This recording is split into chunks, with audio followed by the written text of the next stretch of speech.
Invite to game. Awesome. All right, there we go. So let's jump right into it. No reason to wait any longer. And yeah, jumping right into game number 1. And it will be on Daybreak. It's interesting seeing this map still being played. Of course, it's been part of the map pool since we started DSCL, so it makes sense that you don't want to change that up in the middle of the tournament. That would only cause more confusion. But it's pretty much been phased out in most tournaments. But who doesn't know Daybreak? It's been on the ladder for ages. I'm sure most people wouldn't mind having it any longer. And I'll just just to start this off, here in the top right of Daybreak, from Team Mouse Control, it's the blue Terran PoYo. Against his Zerg opponent, here in the bottom left, the pink Zerg. From Team Nomad Lions, it's Jona. Alright, excellent. And yep, like you said, the map is Daybreak, and like you also said, this map has been around pretty much forever, but it's changed a lot since the Wings of Liberty days. You don't see the same sort of Broodlord Infestor Turtle style that you used to be able to do, and yeah, the game's just completely different now. And I think you're a bit more familiar with these players, but what do you expect to see on this map? Maybe mostly from the Zerg player who's been forced to change his style from the standard Wings of Liberty metagame that used to be. Yeah, even back in Wings of Liberty, I saw a lot of heavy Ling aggression out of Jona. He was a very aggressive player that preferred Ling style in the mid game. Not so much Roaches, which is typically more common against the Hellion openers, which would be all that common coming from Terran. So that's what I'm kind of expecting out of him. Just a standard 15-14 hatch, quick expansion, play economically, and just take the map and and build up from there and see. He'll take any shot that he can to play aggressively. Plant down a Nidus, do a Ling run by. That's really Jona's style. PoYo, on the other hand, is a very mechanically sound Terran player. He relies heavily on his mechanics, his macro, and as you can already see from his build, I think we can expect a command center first build here. Yeah, playing it very greedily, and well, he should be able to get away with this against any sort of real standard. Oh, actually, Engineering Bay block. Ooh, cheeky play from PoYo right off the bat. And yeah, he should be able to build this up pretty significantly and back off, and this will throw Jona into a bit of a predicament. Oh, the SCV will get away as well. Very well done there. He gets the maximum out of this situation. The drone might it's not going to bother. It's going to back off. Going to make sure to take care of his eBay. And PoYo here already taking a bit of a lead. He's thrown up a barracks first because throwing up a CC would delay his aggression even any defense even further. As we see, Jona has already added on a gas and is now mining from it. We'll probably be starting link speed pretty soon. Yep, and yeah, like you said, it's safer to build that barracks when you do the Engineering Bay block, you're forcing your opponent to go for the spawning pool, to go for the gas, and the aggression can come a lot earlier. So PoYo definitely playing it right. And well, do you think the Engineering Bay was something he wanted to do from the start, or was it just like something he's saw it and he's like, okay, well I can actually do this and pull this off? Well, I'm pretty sure that SCV was actually beelining for the natural, so it might have very well been pre-planned. And if he wasn't planning it, I think PoYo would have probably thrown down the CC regardless. But no, as we can see, he's still on one orbital and one barracks, and he will probably be building his first command center in base just to be safe against the upcoming aggression. We see that Jona has mined exactly 100 gas. You should click on the extractor to see that. And he's put that into metabolic boost, so his links will be a lot faster. And only now he's managed to start his hatchery at the same time that PoYo is actually starting his in-base command center. So just based off of that, you would say PoYo has gained a bit of a lead here. Yep, and we see the factory on the way from PoYo, and this is pretty much just par for the course in this matchup and in a lot of matchups for Terran players. Getting that factory early, the power of Widow Mines is really nice, as well as Hellions and Hellbad draws becoming such a key part of pretty much every matchup for Terran, so the factory is certainly no surprise there. Yep. What I know from PoYo is that I do expect him to open Hellions here, just to maintain map control, keep his opponent in check. Of course, Jona has the option of going aggressive with this early link speed. He could throw on a Bailing Nest, and I would not be all that surprised to see it happen. But I think he's currently more occupied with just trying to catch up economically. He's powering drones as much as he can. He's got 2 queens, which will probably take a defensive position here at the bottom of the ramp. And yeah, he's got Overlord spread all over the place, but it's kind of up to him to make something move. And speaking of making something move, here PoYo is now building a 3rd command center. Very greedy play, and well, if Jona's going to be spending a lot of his time trying to catch up in drones, well, he's not going to be able to be aggressive as he would like to against this triple command center build. So I think it's a good choice from PoYo so far, basically with how the game's gone. And we will see those Hellions pumping out, like you said, off that reactor factory. So currently you are completely on point, and, well, let's see how... Well, basically the map control will allow him to secure and defend these command centers easily, and know when trouble is coming, so I think this is a good combination of plays with the triple command and the Hellions. Yeah, we saw a bit of a mistake there from PoYo. Instead of landing the factory, he actually started building a tech lab with it, which he then cancelled, cost him a bit of resources, and now has his first 2 Hellions out on the map. He's adding on a bunker, and I was going to mention, like, he's playing a bit too greedy to my liking. He's completely blind.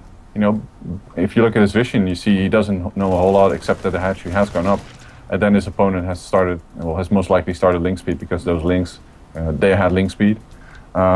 So I think PoYo should do some scouting. Might throw down a scan on his opponent just to be safe. I know scanning as a Terran versus Zerg is rather uncommon because you can just use your Hellions to, you know, take the map and scout his front to see what he's up to. But, you know, if Jona was going for like a quick lair or maybe a Baneling nest, then that's something you really want to see coming. Yeah, it would have been a bit of a bold play to actually expect that third hatchery. And you were saying that that our Zerg player in this game is actually usually pretty aggressive, so you think that he would know that as well. But I'm going to go ahead and do some harass damage on this third base, and well, Zerglings are all he has to really deal with this right now, and Hellions, as we know, very, very good against Zerglings, but this base really, there's no reason for it to really go down at all, and there's creep spreading down that way, but a lot of bruise damage being done to this third base. Yeah, it's nothing extreme. You know, there's nothing else really to back it up for PoYo. It's just got raw Hellions, a couple of Marines to defend, and Widow Mines now underway. We see Jona has now started his Zergling production, just, you know, mostly as a response to PoYo's Hellion aggression. And PoYo's going to be pretty happy here that he's, you know, managed to spot this third in time, because this indicates to him that Jona is playing, you know, with an economic opener. He doesn't want to stay on 2 base to go for something like 2 base Muta. We see both Ling upgrades now on the way for Jona. And he's already made quite a few, but he's not actually doing a lot with them at the moment. So Baneling Nest now also being thrown down for Jona. So this is what I was kind of referring to as in that aggressive mid-game with the Lings. Yeah, and yeah, he's made quite a few Lings already, and I'd really like to see him trying to contest that third command center as soon as he can, but it will be pretty difficult against these Hellions. I mean, Banelings do pretty decently well against Hellions if you get the right hits, but if they're microed properly, Hellions can also wreck Banelings if they get stuck in the line. So, well, we're going to see how these how this sort of contention of the third base goes. Jona's still decently far behind. Oh, actually, oh crap, my scoreboard is... We gotta swap that. There we go. That must be confusing. Okay. There we go. Never mind. So the Hellions will engage the Zerglings. They get surrounded. Decent surround, but the Hellion count is high enough here that he's only really going to lose one. That's a lot of Zerglings down, and, well, like you were saying, if this is really what Jona's going for in the mid-game and trying to... Well, that one Hellion gets left behind for some reason. That's a bit sad. Yeah, that was a bit strange indeed, but this is a very good trader for PoYo, and he wants to take these kinds of trades. Because the important thing here, if he manages to keep the link out low, then Jona has, of course, it seems a bit obvious, but of course he will have nothing to actually be aggressive with. So these sort of short trades, with units, mineral units versus mineral units, are actually very important for PoYo, because his Hellion production is, or rather was, a constant factor, because he has one factory with the reactor on it. But his opponent, being of course a Zerg player, has to spend larvae. And all larvae that he has to spend on Lings cannot be spent on drones, but, you know, like I mentioned, here comes the mid-game Ling heavy Baneling aggression. Yep, and yeah, he's definitely going to go for it. And I'd like to point out, actually, that he kind of overstayed his welcome with the Hellions a bit, because like you said, he had shifted away from production. Right now he's making Widow Mines 2 at a time instead of Hellions, and, well, he kind of lost a bit of that map control he had, and right now he doesn't know that this massive swell of Banelings is coming. He might be able to kind of metagame expect it, but he doesn't know for sure that it's coming. But he'll have some idea now, and the Widow Mine to do what it can. Kills a ton of Lings at that first blast, but now the Banelings can come in uncontested. The wall is not completed, and let's see what damage these Banelings can do. PoYo needs to start coming back against these Banelings. He has a bunker up of the third, actually, and that's really important. Banelings getting great hits here from behind.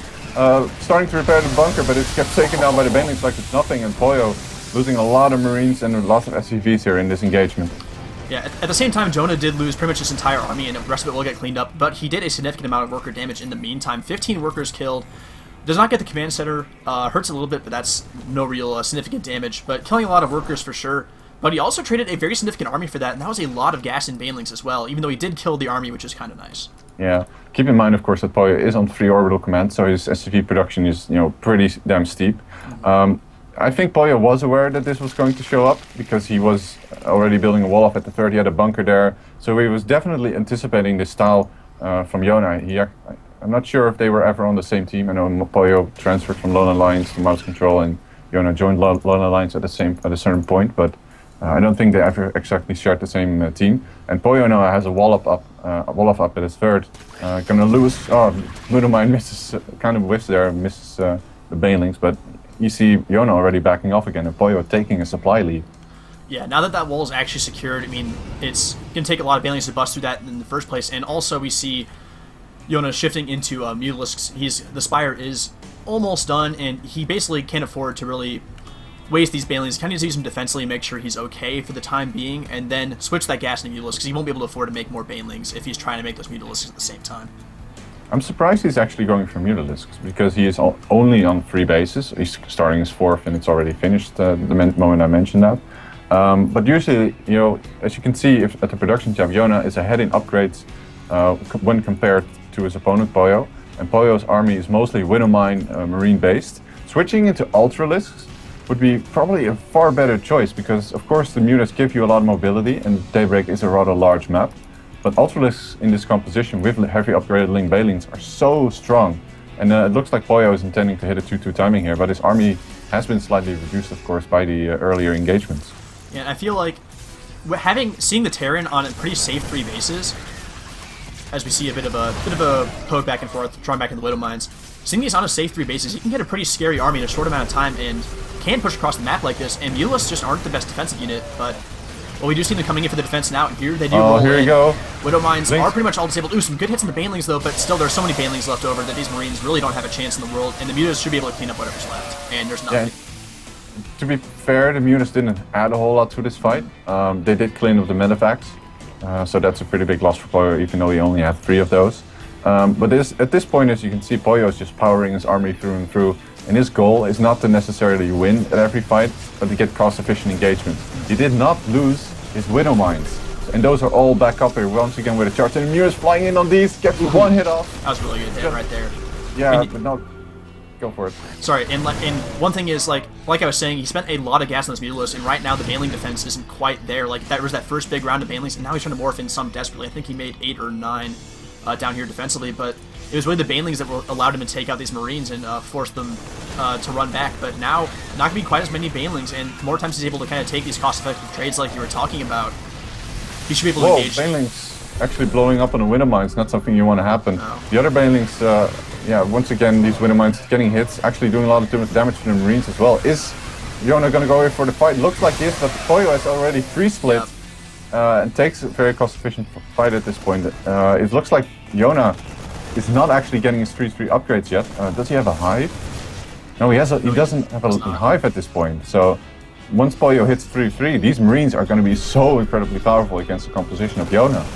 I know Yona, as the 4th basis under attack here, I know Yona wanted to go try and take that army out, but he rolled his Banelings off creep as well into pre-split Marines. Like, that's not going to work in a million years. It was a very desperate attempt at a defense, and I think he overextended a bit with that Baneling army, and, well, a very cost-efficient trade once again for PoYo, and he will take out that 4th base. Yeah, and for some reason Yona's actually supply blocked, a bit surprised here. We see the Mutas now finally heading towards the 3rd, and this is something I was wondering why Yona is only using his Mutalisks to defend and not in an aggressive manner, because they're a lot better at at harassing and taking down workers rather than being used in the defensive posture. Yeah, but there are no spore crawlers here, just this 1 missile turret, and the Mutas could do pretty significant damage if there's not a pretty quick SCV pull here. She's going to start going to work here and taking out a number of SCVs in the first barrage already. And actually might try to work on this orbital, and I think he can get it. Yeah, he needs to repair with the SCVs, and it looks like it's going to go down, only not just quite. barely, but he gets it.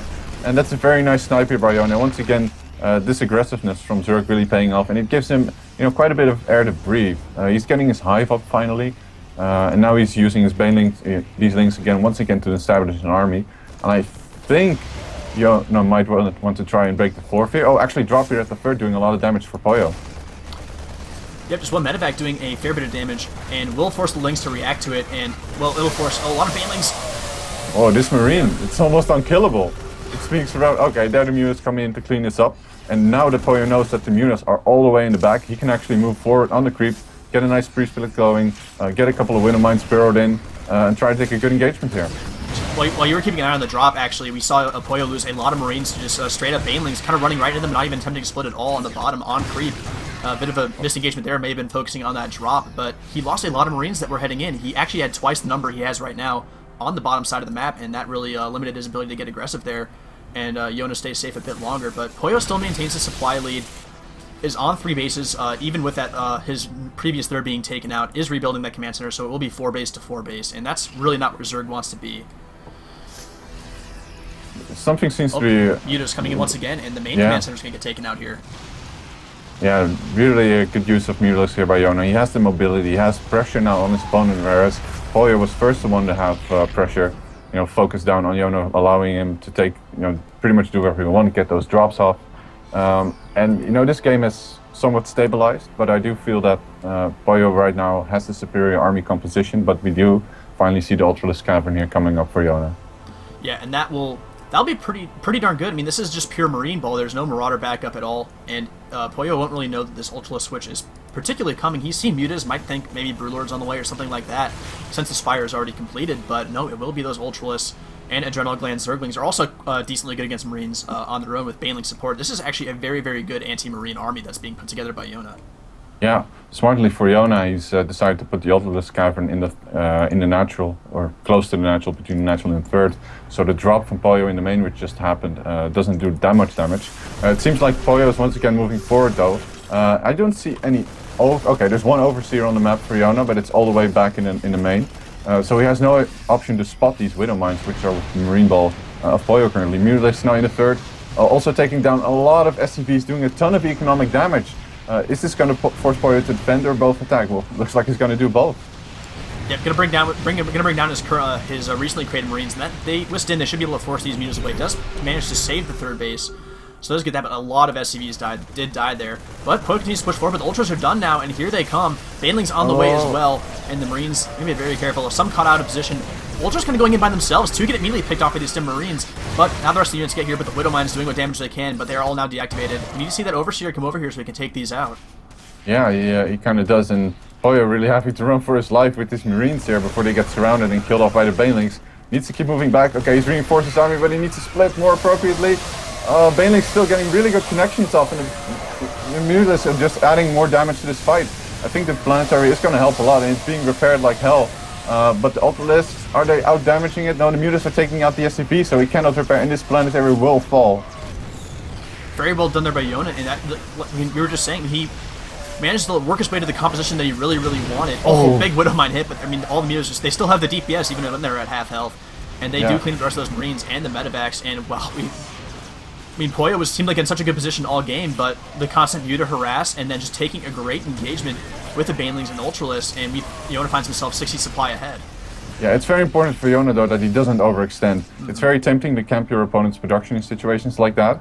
But Mutas, they die rather quickly with no armor upgrades to 3 Marines. So at this point I would say he should actually maybe sacrifice them once he gets maxed. Of course not yet.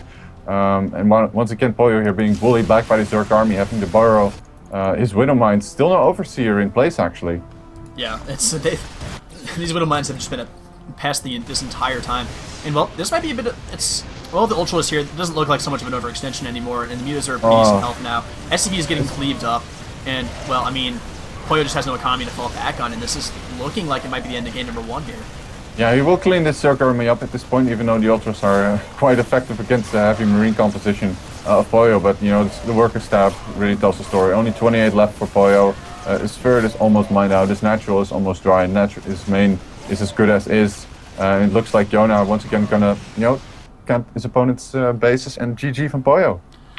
So yeah, excellent done by Yona. I mean, his aggressive style certainly wasn't quite as effective as he would have maybe expected for him to get a victory at the same time, but still magnificently played to keep himself in the game, defended adequately. He did lose that 4th base, but he didn't overcommit really, except for maybe that one time when he rolled in off creep to try and defend it, but PoYo just never